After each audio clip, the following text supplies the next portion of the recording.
You ever have those moments, maybe you're stuck in traffic or just lying awake at night, and your mind starts chewing on those big career questions? Oh, definitely. The classic ones. Yeah, exactly. Like that whole internal back and forth. Do I go for the job that, really lights me up, feels like me, even if the paycheck's a bit shaky? Or do you play it safe? Stick with the steady gig, bills paid, roof overhead. Right, but maybe it doesn't exactly make you leap out of bed in the morning. Such a common thing, isn't it? Uh-huh. And it's not just like a personal worry. It genuinely shapes our lives, our whole society, really. It really does. The collective impact is huge. So today, that's exactly what we're diving into, this long-running debate. Job satisfaction versus job security. Which one wins out? Or maybe, is that even the right question? Is it an either? Yeah. Or is there another way to look at it? Precisely. And our map for this journey is this really insightful essay we found. Does a fantastic job of laying out both sides. Very nuanced. Yeah, it really unpacks the arguments carefully. It doesn't just present one view. No, it digs into why satisfaction matters so much. Yeah. But then also gives full weight to why security is, well, fundamental for so many. It builds this structured discussion, weighing things up, and then points towards a sort of integrated view at the end. A path forward, maybe. Yeah, exactly. So our mission today, for you listening, is to give you a really full kind of 360-degree view of this whole thing. We're not just summarizing the essay. No, we want to pull out the key stuff, the really compelling arguments, the practical takeaways. Right. Stuff that might actually help you think through your own career choices. Yeah. Give you a bit more clarity. So let's get into it. Sounds good. Where do we start? With satisfaction. Yeah, let's start there. The essay kicks off making this really strong case for job satisfaction. It says it's like foundational, not just nice to have, but crucial for personal growth, for actual success in your career. Okay. But that's the bit I want to unpack first. How does just liking your job lead to all these big benefits? It sounds almost a little too simple. Yeah. It does on the surface, but the essay really digs into the mechanism. And the key word it uses is intrinsic motivation. Ah, okay. Intrinsic, meaning from within, right? Exactly. Think about it. When your work lines up with what you genuinely care about, your values, your passions, stuff that feels meaningful to you, it taps into this deep internal drive. Not like chasing a bonus or trying not to get yelled at. Precisely. Those are extrinsic motivators, external rewards or punishments. Intrinsic motivation is that feeling of, I want to do this, not I have to do this. And the essay argues pretty convincingly, I think, that this internal drive isn't just about feeling good. It actually changes how you work. Massively. It directly fuels things like higher productivity, more creativity, more innovation, because you're not just going through the motions. You're engaged, you're invested, you're bringing your whole self to it. That desire unlocks potential that, frankly, external carrots and sticks just can't touch. I get that. It's like you see it with hobbies, right? Someone will spend hours perfecting something, not for money, just because they love it. The focus is totally different. That's a perfect analogy. And the essay points to specific industries where this is just blindingly obvious. Think about creative fields. Like design or tech startups. Exactly. Cutting-edge design, innovative software development, those kinds of places. Their success, their very ability to exist and disrupt things is built on this foundation of passion. They need people to be intrinsically motivated. They absolutely do. People in those roles aren't just, clocking in and out. Their breakthroughs, the groundbreaking ideas, the willingness to push boundaries and try new things, it comes directly from their enthusiasm, their genuine excitement about the problems they're solving or the things they're creating. So that passion isn't just like a vibe in the office. It's the engine. It's literally the engine of innovation in those sectors. You can't really mandate that kind of boundary-pushing creativity with just targets and deadlines. It flows from people wanting to explore, wanting to build something amazing. Okay, so satisfaction fuels individual drive and innovation. Does that energy just stay with the person, or does it spread? Does it change the whole workplace? That's a really important connection the essay makes. It doesn't stay isolated. Individual satisfaction creates this positive ripple effect. It genuinely shapes the whole organizational culture. How so? Well, for starters, the essay points out that satisfied workers are way less likely to burn out, which makes sense, right? Yeah, if you enjoy something, even the tough days feel different. Still hard, but maybe not soul-crushing. Exactly. There's a resilience that comes from purpose. And that personal resilience means they contribute more positively. They're often more collaborative, more willing to help colleagues, maybe mentor junior staff. They have the energy for it. They have the energy and the positive mindset. They celebrate team wins. It just fosters a more supportive, energetic atmosphere overall. It becomes this virtuous cycle. Individual well-being lifts up the whole team's performance. And it sounds like it goes beyond just workplace dynamics. The essay links it to health, too. Mental and physical. Absolutely. This is a huge point. The source directly connects higher job satisfaction with better mental health. It talks about a noticeable reduction in stress-related illnesses. Like anxiety, depression, things made worse by constant work stress. Exactly those. And even physical symptoms linked to chronic stress. When your job isn't this constant source of dread or psychological weight, it frees up so much bandwidth. Mental and emotional energy. Which you can use for other things, or just feel more relaxed. Right. Better sleep, more energy for family or hobbies, just an overall better quality of life. We often focus so much on the paycheck, we forget the massive cost of being miserable for 40+ hours a week. The essay suggests a satisfied mind is fundamentally a healthier mind. It impacts everything. That's powerful. And it seems this isn't just a few lucky people finding dream jobs. The source notes a bigger trend, like a shift in what people are looking for in work, especially in modern economies. Yes, that's a really key observation. It suggests we're seeing a sort of societal evolution in how we view work. Traditional career paths are less common now, right? The whole job for life thing is mostly gone. Yeah, people move around more. Gig work is a thing. Exactly. And in that context, the essay observes that individuals are increasingly and actively searching for purpose. They want their work to mean something, to align with their values. It's not just about trading time for money anymore. So fulfillment is becoming a bigger priority, maybe even sometimes over just maximizing income. For many, yes. It implies this broader shift in values. Work isn't just a means to an end. People want it to be a source of identity, contribution, personal growth. It's becoming a fundamental aspiration that shapes their choices, what companies they join, what fields they enter. That makes sense. And thinking about how fast things change now, AI, automation, all that, the essay makes another interesting point, that rewarding work actually helps people adapt. It does, and it might sound a bit counterintuitive at first, but it follows logically. If you genuinely enjoy your work, if you find it stimulating and rewarding, You're more likely to want to learn new things related to it. exactly. You're naturally more inclined to upskill, to follow trends, to pursue professional development, to stay resilient when the industry shifts.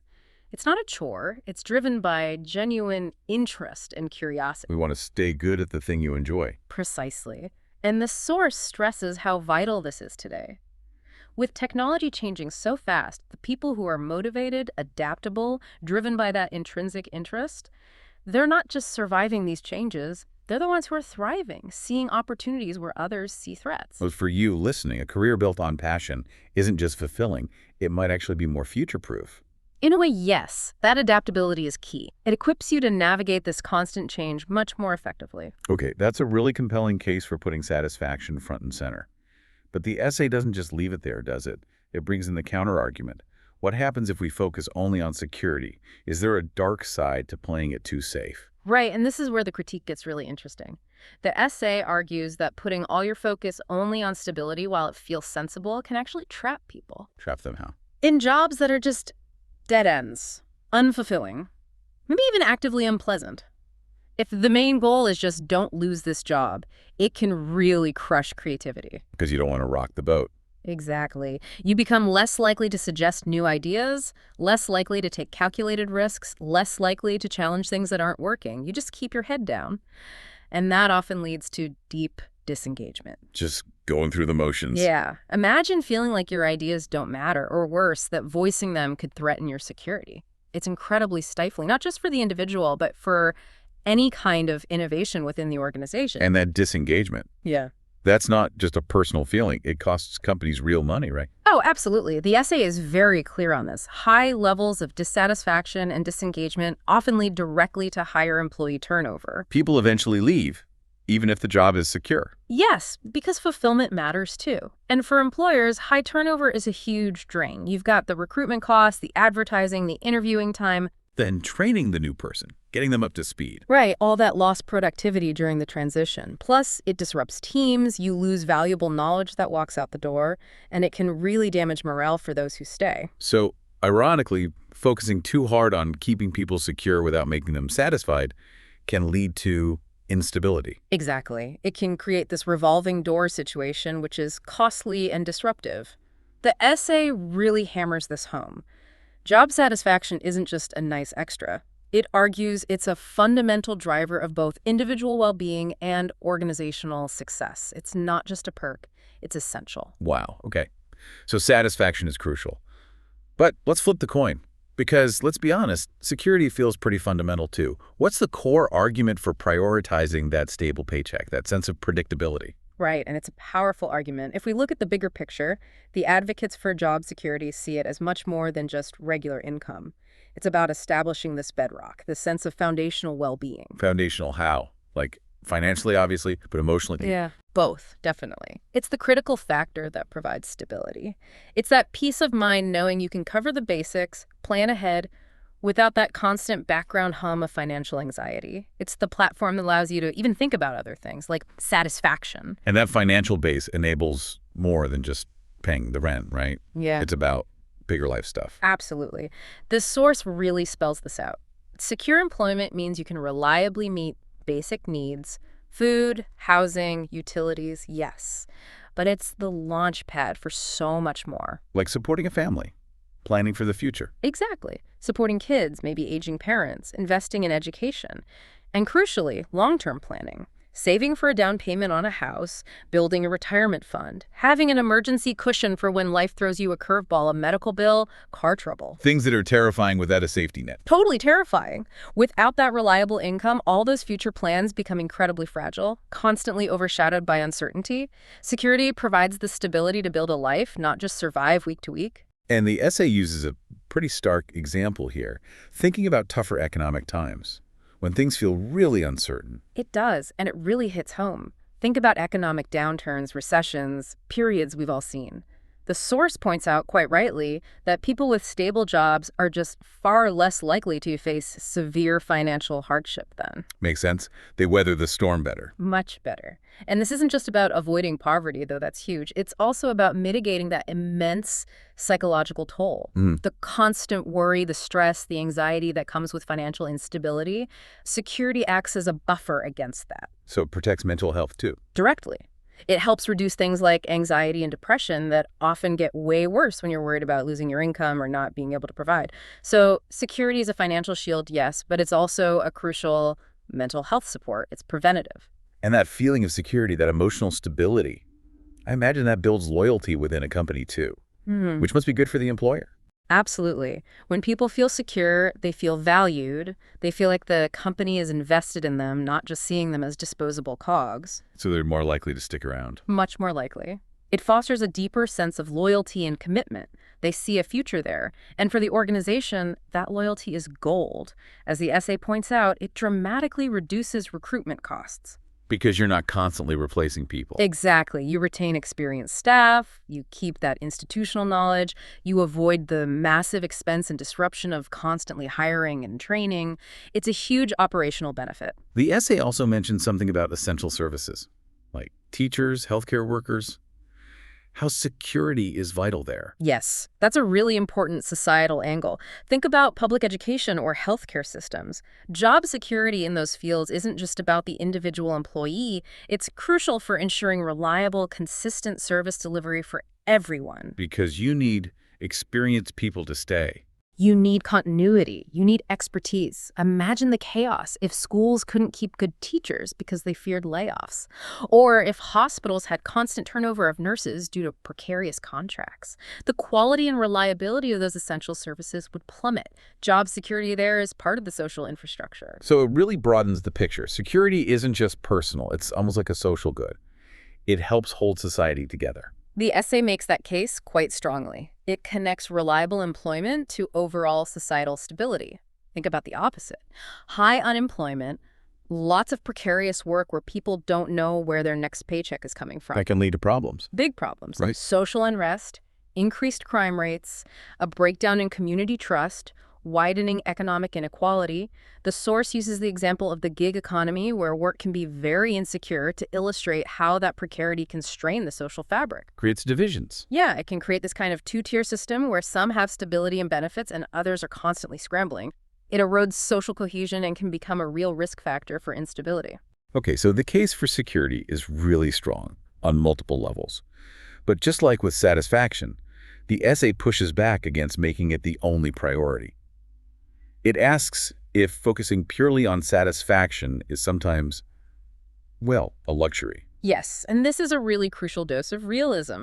The argument is that prioritizing satisfaction above all else is frankly a privilege that not everyone has access to. Especially in certain circumstances. Definitely. The source specifically mentions developing economies, where the absolute primary need for vast numbers of people is just securing any stable income to survive, putting food on the table, basic shelter. That's the focus. So the idea of a fulfilling job might seem completely out of reach or just irrelevant? For someone struggling day to day, yes. The dream job might simply be one that pays reliably. Personal fulfillment, while always desirable, often has to take a backseat to immediate, pressing economic needs. It's a reality check on the satisfaction argument. But then, swinging back again, if we focus only on security, does that create its own problems? Does it maybe hold us back in other ways, like discouraging risk? That's the other side of the coin. And the essay raises this really important question for society as a whole. Can a workforce or an economy truly innovate if everyone is terrified of instability? If everyone's just playing it safe. Exactly. The concern is that an exclusive focus on security can make people extremely risk-averse. They might avoid new opportunities, shy away from projects that seem challenging or uncertain, even if those things could lead to growth. Because they don't want to jeopardize the steady paycheck. Precisely. Fear of instability can paralyze initiative. It can trap talented people in jobs they've outgrown because changing seems too risky. And on a larger scale, if everyone is risk-averse, it can seriously hinder economic dynamism. Innovation often requires taking chances. So too much focus on security could actually make an economy less competitive, less able to adapt. That's the potential downside highlighted. It's this constant tension, isn't it, between the need for safety and the need for growth and progress. Okay, so we've explored both sides pretty thoroughly. The deep need for satisfaction, the fundamental need for security. It feels like a real tug of war sometimes. Where does the essay land? Does it pick a winner? No, and that's what I think is so insightful about it. It doesn't declare a winner. Instead, it argues for integration. It says the most effective path forward isn't choosing one over the other, but finding a way to have both. Exactly. Weaving them together, finding that sweet spot where you have a reasonable level of security and genuine satisfaction. That, the essay suggests, is the key to careers that are not just successful, but also fulfilling and sustainable over the long haul. Sustainable meaning you don't burn out or get stuck. Right. It's about creating a professional life where these two powerful needs aren't fighting each other, but actually supporting each other. And it paints a picture of what that looks like in an ideal workplace, right? Combining the best of both. It does. It describes environments that, yes, offer stable employment, fair pay, addressing that core security need, but also deliberately provide opportunities for growth, for learning, for recognition, for doing meaningful work that engages people. So security plus purpose. Basically, yes.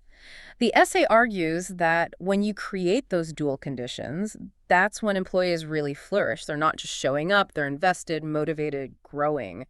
It leads to a much more dynamic, innovative workforce. It's better for the individual and the organization. There's a real-world example given, isn't there?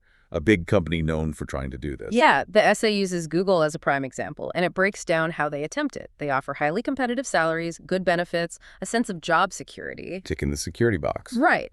But they combine that with this famously flexible, creative, often purpose-driven work culture. They encourage experimentation, give people autonomy, offer chances for development, connect work to bigger goals. Addressing the satisfaction side. Exactly. And the results.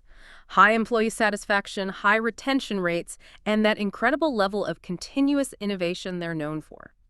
The essay presents it as proof that this integrated approach isn't just theoretical, it can actually work, and work incredibly well. But it can't just be up to a few big tech companies, surely. The essay talks about a broader system involving governments, too. That's right. It acknowledges that creating this balance isn't solely on employers or individuals. Governments play a crucial role in setting the stage. How? Through laws and policies. Yes, primarily. By implementing robust policies that protect workers' rights, things like minimum wage laws, ensuring safe working conditions, anti-discrimination rules, these create a baseline of security and fairness. A safety net. A safety net, exactly.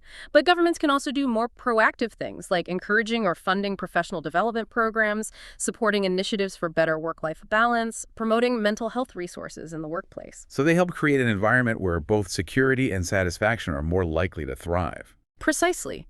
They provide both protection and enablement, making it easier for businesses and individuals to achieve that balance. And what about us as individuals? We're not just passive in all this, are we? Not at all. The essay really emphasizes individual agency and responsibility, too. It talks about the power of education, of getting good career guidance. To help us figure out what we want and what's realistic. Exactly. To help individuals identify roles that genuinely align with their skills, their passions, hitting that satisfaction button, but also critically evaluating the financial viability and security aspects. So it's about being strategic in our own choices. Yes, actively seeking out that balance, making informed decisions about our career paths, looking for opportunities that offer both purpose and stability, rather than just drifting or feeling forced into a trade-off. We have a role in designing our own work lives. And finally, employers. What's their key responsibility in this balanced equation? It sounds like more than just offering a job. Much more. The essay frames it as an investment in their people, proactively creating supportive work environments. What does that look like in practice? Things we've touched on.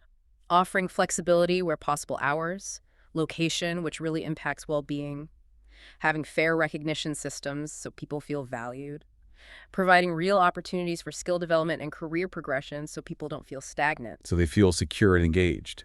Exactly. These actions directly foster both sides of the coin, and the essay argues it's not just nice, it's smart business. Investing in your people leads to a more motivated, loyal, and productive workforce. It's a return on investment. So when you put it all together, individuals making strategic choices, employers investing in supportive cultures, governments providing the right framework, what's the ultimate payoff? What's the big picture goal? The ultimate goal, as the essay synthesizes it, is to cultivate a workforce and, by extension, a society that is motivated, yes, but also resilient, adaptable, fully capable of driving not just economic growth, but real social progress, too. Because people are thriving, not just surviving. Precisely. When we align our personal aspirations for meaningful work with the fundamental need for economic stability, work stops being just a job and becomes a source of both purpose and security. That, the essay concludes, is the foundation for a more prosperous and harmonious future for everyone. That really brings it all together. What a journey through this fundamental tension. We've really explored the pull of satisfaction, how it drives growth, innovation, our own well-being. Mm-hmm. And then the absolute bedrock of security, the financial stability, the peace of mind, its role in holding society together. And the big takeaway from the essay, loud and clear, is that the answer isn't picking one side. It's about balance. Integrating satisfaction and security is essential, not just nice, essential for us as individuals and for society. Finding that synergy, that way to weave them together. Yeah, it's about crafting a path that gives you the best of both, not settling for one at the expense of the other. It's a powerful call to action, really. It really is. So the final thought we want to leave you with, drawing directly from this deep dive, is this.